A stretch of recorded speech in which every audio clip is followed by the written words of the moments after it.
was known as Edom, and how the Edom means red. So that's synonymous with this red horse that was going, because the scripture says that what? That there was going to be a white horse. Okay?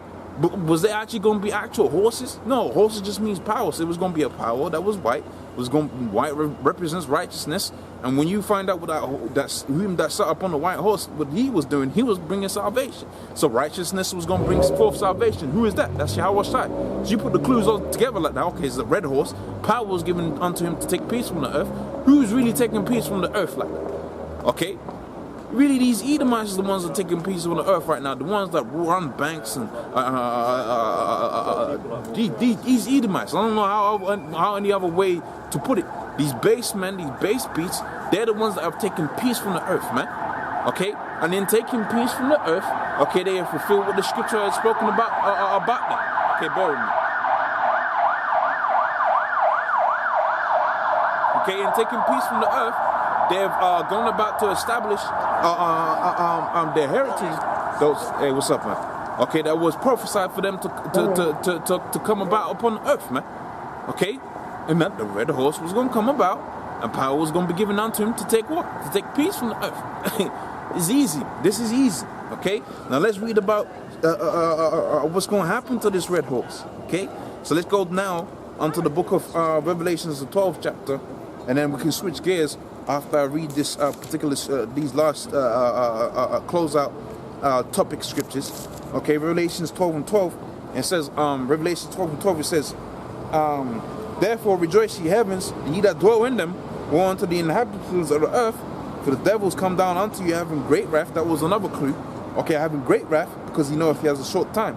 Because really, when you go into the scriptures, like we had read within the book of Genesis, the 25th chapter, you find out the blessing of Jacob was greater than Esau's.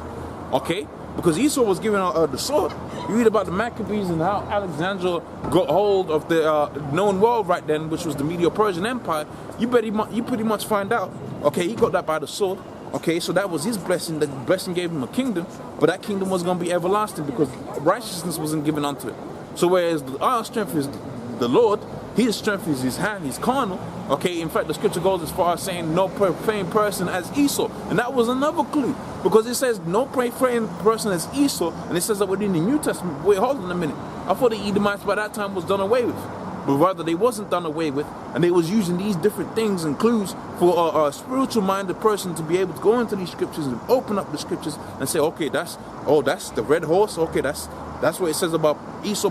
That's the people that it's talking about over there, and they're ruling right now. Oh, when will the Messiah take them out? Okay, and we find out in the scriptures that it's pretty much it's soon, man. Okay, she says, for the devils come down unto you having great wrath, and this is a good link up scripture to go into the next topic. Okay, because you know if he has a short time. Okay, so Esau's going to come down heavy, knowing he has a short time. So this is now where we could go into the book of Mark, the 13th chapter, and go into some spiritual building. Okay, some faith boosters. Okay, dealing with the end times, man. Dealing with Jacob's trouble, our temptation. And how you're going to have the loins girt, man. You're going to have to have a strong stomach. Or at the very least, pray for a strong stomach, of which I pray about me outside and pass a strong stomach unto me. Okay, so that I may be able to withstand the wiles of the devil, man. Okay, especially in the times that we're getting into right now. Okay, and we're going to read that within the history. What they did to certain individuals within the flock of the 12 tribes of Israel during the time of the Maccabees, and how they had slaughtered children and their women and all of that, man, just on an account of holding fast unto the Lord. And he's going to do the same thing right now, man, if not worse.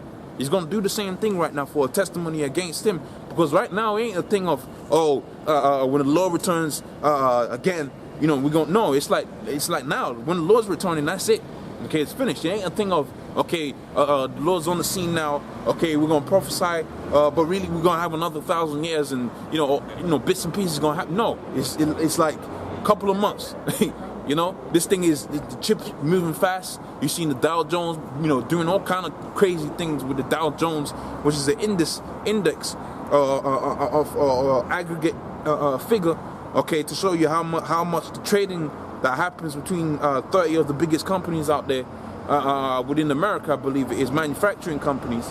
And so if they ain't trading too much, that Dow Jones goes down.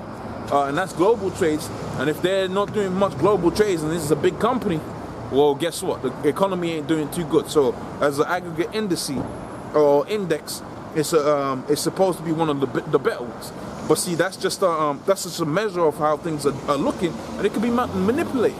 Okay, you don't really know how bad this thing is getting.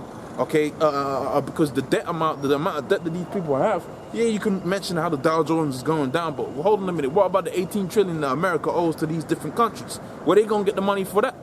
When you factor that into these so-called indices, and which you could, put together a mathematical formula to actually do that, you find out that no matter how well these companies do, okay, it's gonna be an epic fail for America, man. It's gonna be an epic fail for Babylon, okay? Just like how the scripture says, go within the book of James 5:1, go ye too now, you rich men, okay, for your gold is cankered, man, and your riches are moth-eaten, all of that, okay? So now let's segue into some faith boosting. This is Mark 13:1. It says, I'll go from the second verse. It says, Yahushua answering said unto him, okay, seest thou these great buildings? They shall not be left one stone upon another that shall not be thrown down. Okay, so the Lord that's been on the scene, that showed him the temple. I believe it was the temple that he was looking at, but it was a building nevertheless. And he said, look, they ain't gonna be left one stone upon another. Okay, you're marveling at these buildings, but I'm gonna bring these buildings down to the ground. Okay, I'm gonna destructure it. Okay, and set up something in righteousness. And that's what the Lord's doing right now. Now he's doing it in a spiritual sense. You go to the book of Amos, the 9th chapter, and the 9th verse. For lo, I command and I'll sift the house of Jacob from amongst all nations. And within that, you go to where one piece of the house of David is out there within the U.S., another piece is out there, in England. And it's a beautiful thing because with the power of the internet and the technologies that Esau's brought through, you really could have it to where you have a functioning body, okay, across all different countries. Matter of fact, you got businesses that got their headquarters out there in England, but they got manufacturing in China, okay, marketing in the US, okay. It's all divided up, all like that. And the same thing that the Mosai did, he's compartmentalized it, but really is unified. Okay, and setting up with the house of David. Okay, so the bricks and mortars that you see about you, that's not going to withstand. But the house of David that's being spiritually built up, that's what's going to stand, and it's going to stand forever, man. Okay, so it says here, and as he sat upon the Mount of Olives over against the temple, Peter, James, and John and Andrew asked him privately, tell us when these things shall be, and what shall be the signs of these things being fulfilled. So they was like, look, man, you're telling us the kingdom's gonna come. You're telling us that the Romans are gonna be done away with. They ain't gonna be, the Herodians ain't gonna be in rulership. Because at that time the Herodian line was in rulership, and ultimately the Herodians were, subject to the Romans. Okay, because when Antipater had got a rule, and subsequently his son Herod and his descendants had got rule over Jerusalem, they got a rule because it was given unto them. By who? The Romans. Going back onto this guy Julius Caesar and what's this guy Pompey, and when they was having a so-called civil war against each other, okay, one of the places that they had taken control of was Jerusalem. Prior to that, Jerusalem was an independent state. Okay, but yeah, this weak dude John Hyrcanus, he's fighting against his brother Aristobulus, I forget how to pronounce his name. Okay, you got into it. John Hyrcanus II is fighting against his brother, and through that infighting, you had to have it to where some Roman general had come and quail the whole fight, and now you got it to where Jerusalem is a vassal underneath the Roman Empire. They set up Herod as the governor, if you will, but really we're underneath Rome, and that's what the Lord was saying. Look, he says, don't marvel against these buildings, man. Rome is gonna be done away with. Okay, Esau's gonna be done away with, and you ain't gonna have to answer to a damn person except for me, okay, which is Yahushua, or which, that ain't even gonna be a problem, because why? Because we're gonna have the law, statutes, commandments of Yahushua written within our mind. We're gonna be instinctively doing righteousness, man. Okay, the scripture says that it is pleasing for a man to do the will of Yahushua, roughly paraphrasing it, and we're just gonna be born doing that. That's just gonna be a beautiful sight to see your people, okay, just doing well, okay. That's gonna be a beautiful thing, man. Okay, your cousins, you ain't, everybody got a cousin's house that they don't really like going at because the whole house is rough, man. Probably no running hot water, okay? Electrical plugs ain't built up right, cavity walls blown in, okay? within the kingdom, all of them people's just gonna be doing right, man, because they're gonna be right with Yahweh Shimi outside. So it's all good and well feeling sorry for them. You gotta remember, all of these niggas is wicked, man, and they're in the position that they're in because they're wicked. We are all in this position that we're in because we were wicked. Okay, we hope that the Most High is gonna impart the blot out our iniquity. Okay, because we ain't higher and mightier than any other Jake. We're just as we do our best. Okay, but we ain't greater than any other men. But the only thing that's going to make us greater is that if we've been written from the foundations of the earth to where our iniquity was going to be blotted out. That's why the scripture had said that what? In them was found no unrighteousness. Okay? Let's go back onto this point here. It says, tell us when these things shall be, and when they shall be the signs of these things being fulfilled. And Yahushua answering them began to say, take heed lest any man deceive you, for many shall come in my name. You got a lot of cats out here, a lot of individuals that come in saying, protesting. They come in the name of Yahweh Shemi. I said, they ain't coming in the name of the Lord. They're coming in the name of Shaitan, man. Okay, they're coming in the name of the adversary. Okay, deceive. Okay, a lot of these guys are paid off. Okay, so they're coming in the guy underneath the banner of Esau. Okay, being paid off by Esau. They're coming through with that vibration. Okay, so I mean, hey, there was going to be many Christs that was going to come within the earth. Okay, but it was only going to be one true Messiah. And he's being taught about a great millstone. That's why we magnify the name Yahweh and Yahweh Shai. Okay, so it says, take heed lest any man deceive you, for many shall come in my name, saying, I am Christ, and shall deceive many. But when ye shall hear wars and rumors of wars, be ye not troubled, for such things must needs be. This is the times that we're living in right now. Wars, rumors of wars, and then you get a cat saying, oh, when was the 2,000-year prophecy? But that was a rumor of war. That's spoken about within the scriptures. Okay, so was the scripture off now? No, you just not spiritually discerned, man. And you got a lot of dudes out here that are not spiritually discerned because you got it to where you got 2.2 confused Christians out here pushing forth the Bible as if they understand the Bible. And when you get out of that, you get nothing but more confusion. Okay, a bunch of effeminate individuals, okay, looking to appease their emotions by some moral, by some immoral statement that they have derived from the scriptures, which has nothing to do with the scriptures, man. Okay, my God, and my God don't do that. Well, guess what? Your God don't exist, but the heavenly power, He exists, and He is terrible. Okay, the scripture says it's a terrible thing to fall into the hands of Yahweh Shemi outside. And it's terrible. That's why you're going to hear rumors of wars. Okay? And it's going to say, hey, rumors of wars, okay, be in trouble, for such things must needs be. For nations shall rise up against nations, kingdom against kingdoms. There shall be earthquakes in different places. What do you think is going to happen when He needs earthquakes? Okay? It was good, man. Okay? I don't even know where you got that idea from. Okay? But pretty much, what do you think is going to happen within these earthquakes? Okay, you just think people just going to be chilling? Okay, so it says earthquakes in different places, and there shall be famines and troubles. All right, these are the beginnings of sorrows. This is what I was reading about within the book of 2nd Ezra, the 16th chapter. But take heed to yourselves, for they shall deliver you up to the council. Now this is the point I was getting at. Deliver you up to the council and to the synagogues, and you shall be beaten, and you shall be brought before rulers and before kings for my sake, okay, and for a testimony against them. And the gospel must first be preached unto all nations, okay. And this is the test, okay, the Lord's gonna do and use to prove His men, okay, because it's gonna be a grievous time, man. Grievous times coming, man, upon the whole earth, okay. A time of mass chippings.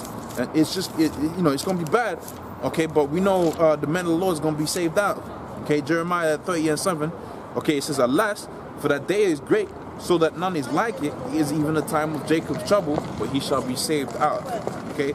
Now let's go to the history and see what Esau had done in the history with regards to the men that were standing steadfast for this truth, okay. And really, through reading this, you're going to see, look, man, Esau's going to be, is got heavy judgment to pay, okay? He's got a heavy judgment to pay, okay?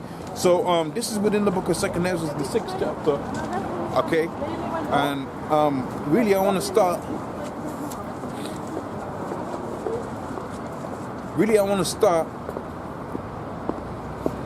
at 2nd Ezra, the 6th chapter, and 2nd Maccabees 6:1, Okay, it says long after this, the king sent out an old man to Athens to compel the Jews to depart from their laws and of their fathers and do not and not to live after the laws of the Most High. So this is during mass Hellenizing of Jake. Okay, read the history. You know, I might do because I haven't done a history. You know, one of the history videos I've done. You know, I did 4, but I had the help from the elder Rakari Kwam because he really set forth the foundations for me to do those videos, and I had gone into it and did another video after we had done the main one. Okay, but I did some supporting material to go with it. But now really I'm on the next one I want to do.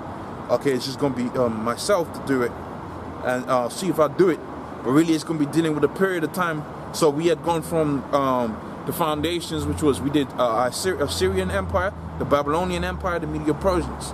Okay, and really the next one, okay, is gonna be the time span. And hey, you know, next holiday I'll be able to do it because I've gone through it now. Okay, I've gone through it. It's just making the information tight now. So Lord's will, next holiday I'll do it. Okay, I notice those videos won't get too much hits, but I mean, hey, the people that need to watch it will watch it. Okay, but pretty much what I'll do on that set, I'll probably do the time span to the best of my ability because I'm not the greatest when it comes to times, dates, and history. Okay, but the time span from Alexander ruling, and then it subsequently led to the division of his kingdom and the Seleucid versus the Ptolemies, a lot of infighting, a lot of transferring of Jerusalem between it being ruled by the Egyptians to the Seleucid, the Syrians, okay, which were Edomites. They called them Syrians, but they're the Edomites. Okay, and then, or you know, then you would have the Maccabees come up in the scene, and then the Maccabees have it to where Jerusalem is autonomous, and then under John Hyrcanus II, fighting against his own brother, have it to where the autonomy is lost onto Antipater, and subsequently Rome via Ptolemy and Julius Caesar and what's this guy? Julius Caesar and Pompey. Okay, I really want to do that time span. Okay, you know, just before the Lord comes on the scene, and just after Alexander leaves the scene, which is, you know, Lord's work, I'll be able to fit it on the 2 hours, but I'll probably do that in the next holiday. Okay, it took a while to really go through the information in the way that I wanted to go into it, but Lord's work, I'll go into it. So with the reference to this scripture, this is happening in the time when Antiochus is on the scene, which is called Epiphanes, and he's basically trying to Hellenize a whole heap of Jake. Okay, he's trying to turn them from the laws of their fathers. Okay, which is the covenant that was established. Okay, by way of blood when Moses was on the scene. It says, and to pollute also the temple in Jerusalem, and to call the temple of Judah Olympus, and the Gerizim of Jupiter, and the defenders of strangers, as they did desire that dwell in the place. All right, and coming up with all mischief was so grievous to the people, so the temple was filled with riots, okay, rabblings of the Gentiles, okay, defiled with harlots, okay, and had to do with women within the circus of the holy place, and besides that, they brought in the things that were not lawful. Okay, so here's the point. So it says there, neither was it lawful for a man to keep the Sabbath, okay, the Sabbath days, an ancient feast, or to profess his name to be a Jew. Okay, and in those days, the king's birth, every month they brought bitter constrained to eat sacrifices, and they had feasts of Bacchus, and the Jews were compelled to go in procession with Bacchus. Okay, so that's just a little background work. Okay, now let's do one more verse of this background work. The 10th verse, it says, for they two women brought who had circumcised their children, whom they had openly led round about the city, right, and babes hanging at their breasts, they cast them down headlong from the wall. So these two individuals had circumcised their children, and you know, this is just setting the picture of what was happening during that particular period of time. Okay, so let's see how the men had kept their faith, or rather more, an example of their faith being kept within this at times, man. And it came to pass that 7 brethren, this is 2 Maccabees 7:1, it says, and it came to pass, so, you know, Esau during this time, you know, to put the picture I was talking to you about, time of Jacob's trouble, okay, which is coming, he's going to be doing the same thing, but he's going to be saying, denounce your hourse, take this chip. Okay, he's going to be saying, oh, you circumcise, you know, you might not so much circumcise your children, because our covenant is not really established like put in the earth, really now it's a thing of calling yourself a Hebrew Israelite, because he's going even further than what he had gone before. He wants to basically, right now, you call yourself a Hebrew Israelite, they're gonna mark you like a terrorist, man. So it's even further like a more wicked, man. Okay. So what's going to be spoken about here, he's going to be doing the same thing, man. That's why we read it within the book of Mark, the 13th chapter, how that Esau pretty much was going to bring you into synagogue. You're going to be beaten before men, because he's going to be doing this. He's going to be telling you to denounce your power. Okay, he's going to be telling you that he is God. Okay, which is the nature of Esau. That's why you got to have a strong stomach, and you got to go out like how these brothers went out. Okay, so it says in 2 Maccabees 7:1, it says, and it came to pass also that 7 brethren with their mother were taken and compelled by the king against the Lord to taste swine's flesh. Okay, and they were tormented with scourges and whips. Okay, so that's a similar sort of situations going to come about in the time of Jacob's trouble. Let me see how much time I got on the count. Okay, we got a half hour. Okay, so a similar thing is going to be coming about in the time of Jacob's trouble, man. You better believe it. Okay. When they got the chip out there and they're asking you to take that chip, and they got all kind of they're telling you to take the chip, all right, and doing all kind of things to make your to bring difficulties upon the world. Okay, you better believe when it comes to the Israelites, they're gonna really try make a push to have you denounce the name of Yahweh Hashem Yahushai. Okay, so they might have it to where they tell you to eat the pork, and for a dude, okay, or individual like out there within the IUIC calling themselves man of the Lord, whatever, that's gonna be an easy thing for them to do. Okay, because they're not gonna be thinking about the Lord in that day. That's why the scripture says they even